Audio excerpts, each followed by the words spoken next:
Excellences, Monsieur le Président de la Transition, vous nous avez doté des équipements les plus sophistiqués, des armements et des équipements individuels, aux véhicules de combat terrestres, aux radars de surveillance de l'espace aérien, aux avions de chasse, aux hélicoptères de combat et de manœuvre, aux drones de reconnaissance et d'attaque.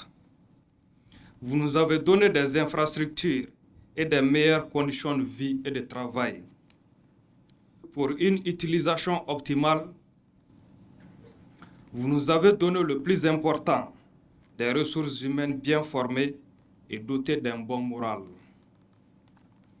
Grâce à tout cela, nous avons obtenu et maintenu le meilleur carburant pour une armée, la confiance et le soutien de la nation.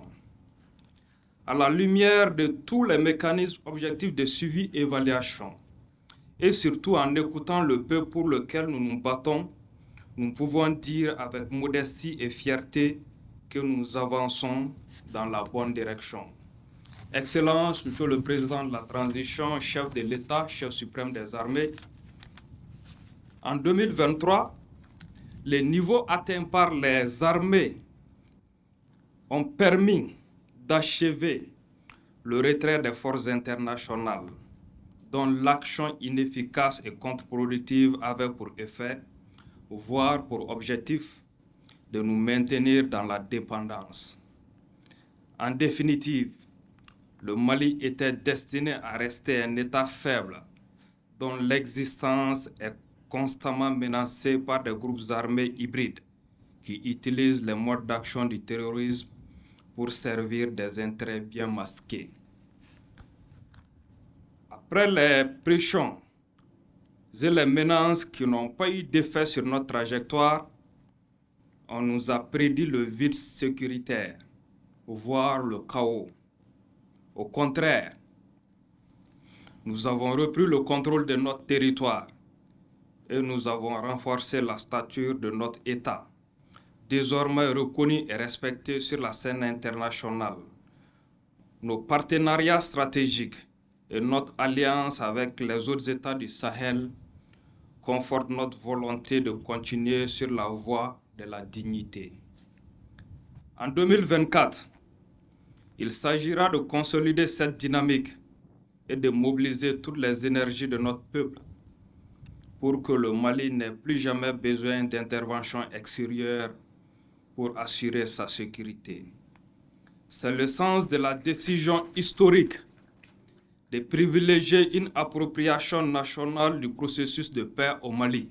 Si l'incurie des organisations continentales et sous-régionales a rendu impossible l'application de solutions africaines aux problèmes africains, ici au Mali, tout sera fait désormais pour trouver des solutions maliennes aux problèmes maliens. Excellences, Monsieur le Président de la Transition, Mesdames et Messieurs, conformément à vos directives, les systèmes d'armes puissants et ultramodernes que vous mettez à la disposition de nos forces obéissent à des règles d'engagement strictes. Les FAMA savent faire preuve de retenue malgré leur supériorité.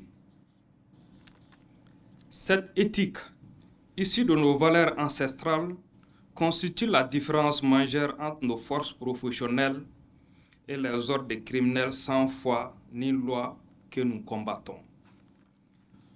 Nos partenaires l'ont compris et continuent de nous accorder leur confiance et leur soutien. C'est le lieu de remercier la Fédération de Russie, la République populaire de Chine et la République de Turquie, où sont conçus et fabriqués les appareils présentés aujourd'hui, pour leur coopération loyale et sincère. Nos armes ont pour vocation de protéger les Maliens et de sauver leur vie.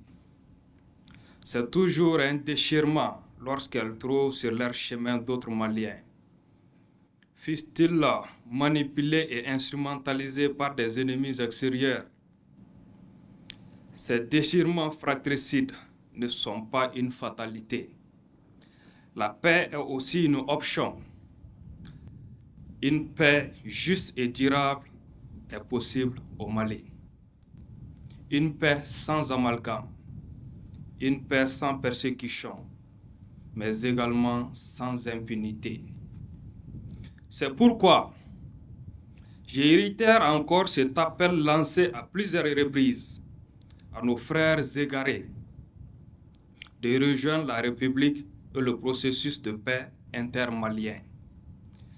Cette volonté de paix sincère n'est pas une faiblesse, c'est une nécessité pour notre pays, pour le vivre ensemble.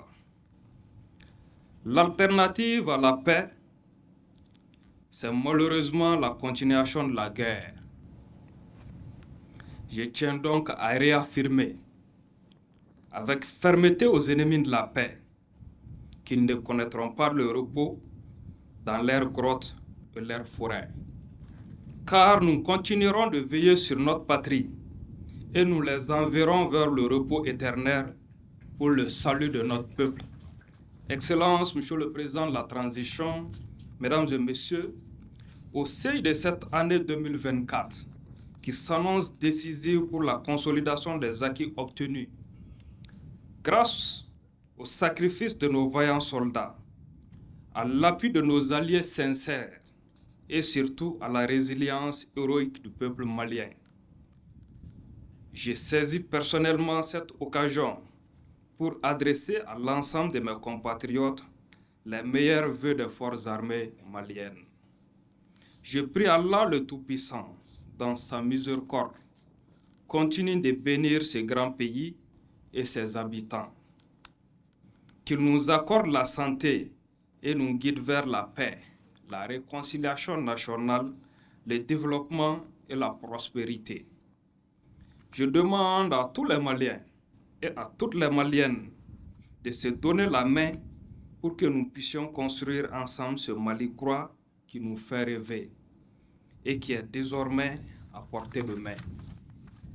Vive les forces armées maliennes, toujours plus engagées